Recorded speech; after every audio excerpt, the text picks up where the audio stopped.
বিহারের বিধানসভা নির্বাচনের দিনক্ষণ ঘোষণা হতেই বাংলার ভোটের ঢাকে কাঠি পড়ে গিয়েছে। পুজো শেষ হতেই যেন পুরো দমে নির্বাচনী প্রচারে নেমে পড়েছে রাজনৈতিক দলগুলো। তৃণমূল বনাম বিজেপি নিয়ে যখন তুঙ্গে বঙ্গ রাজনীতি, তখন দক্ষিণ 24 পরগনার রাজনীতিরও উত্তাপ বাড়ছে। নওশাদ সিদ্দিকী বনাম শওকত মোল্লার টক্কর শুরু হয়েছে কিছুদিন ধরেই, তাই যেন এখন আর এক পারদ চড়ল। দলীয় কর্মসূচিতে গিয়ে আইএসএফকে বিজেপির পা চাটা বলে তীব্র কটাক্ষ ক্যানিং পূর্বের তৃণমূল বিধায়ক শওকত মোল্লার।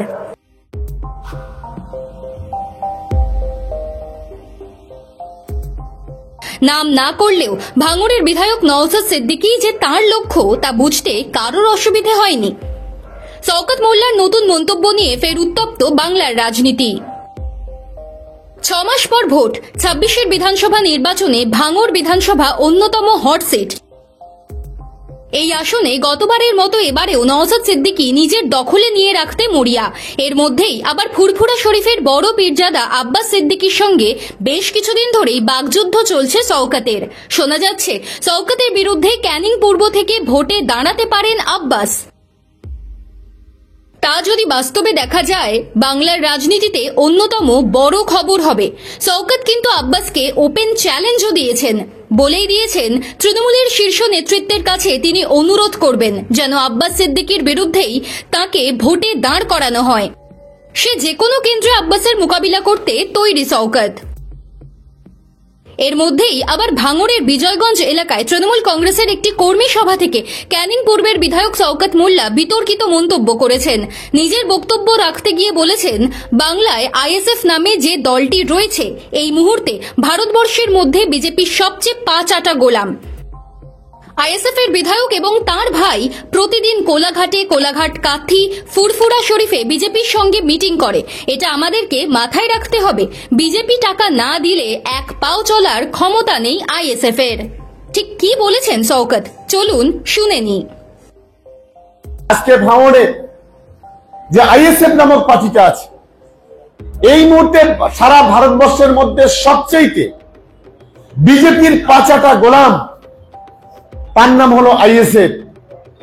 আইএসএফ এর যিনি বিধায়ক আর এই বিধায়কের ভাই প্রতিদিন প্রতিনিয়ত কোলাঘাটে বসে বিজেপির সঙ্গে মিটিং করে। প্রতিদিন প্রতিনিয়ত কখনো কাঠিতে মিটিং, কখনো ফুরফুরা শরীফে মিটিং। এই নোংরামো তারা প্রতিদিন প্রতিনিয়ত করছে।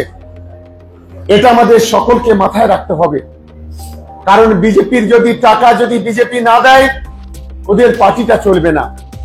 বিজেপি যদি অর্থ না দেয়, ওদের পা ফেলার ক্ষমতা ওদের নেই। এইরকম একটা পরিস্থিতির মধ্যে দাঁড়িয়ে আমরা যারা ভাঙড়ের তৃণমূল কংগ্রেস সংখ্যালঘু সেলের মানুষ আছি, আমাদের অনেকগুলো শাখা সংগঠন আছে। আমাদের তৃণমূল যুব কংগ্রেস আছে, তৃণমূল মাইনরিটি সেল আছে, তৃণমূল মহিলা কংগ্রেস আছে, তৃণমূল যুব কংগ্রেস আছে, আমাদের তৃণমূল কংগ্রেস কমিটি আছে। আমাদের সমস্ত কমিটিগুলো একসঙ্গে ঐক্যবদ্ধভাবে আমাদের লড়াই করতে হবে।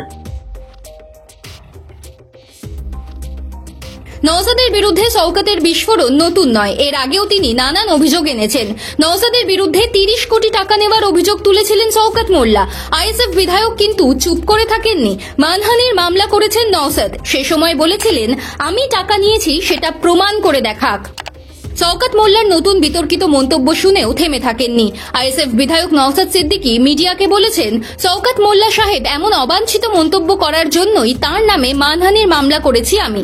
বলেছিলেন আমি নাকি বিজেপির কাছ থেকে এত টাকা তত টাকা নিয়েছি। তার প্রমাণ তিনি কোর্টে গিয়ে দেবেন। তৃণমূল ও বিজেপির মধ্যে কি সম্পর্ক রয়েছে তা আমরা জানি।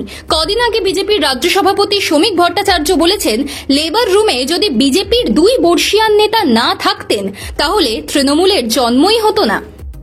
এখন আমাদের সঙ্গে রাজনৈতিকভাবে আর পেরে উঠছে না তৃণমূল কংগ্রেস। মানুষ আতঙ্কিত হয়ে আইএসএফ এর ছায়ায় আসছে, সেই জন্য শওকত মোল্লারা আমাদের নামে মিথ্যাচার করছে। দক্ষিণ 24 পরগনার লড়াই ক্রমশ জমে উঠছে। নওশাদ বনাম শওকত দেখে তাই মনে করছেন ভোট কারবারিরা। শেষ পর্যন্ত কার জয় হয় দেখার জন্য বিধানসভা নির্বাচন পর্যন্ত অপেক্ষা করতে হবে বাংলাকে।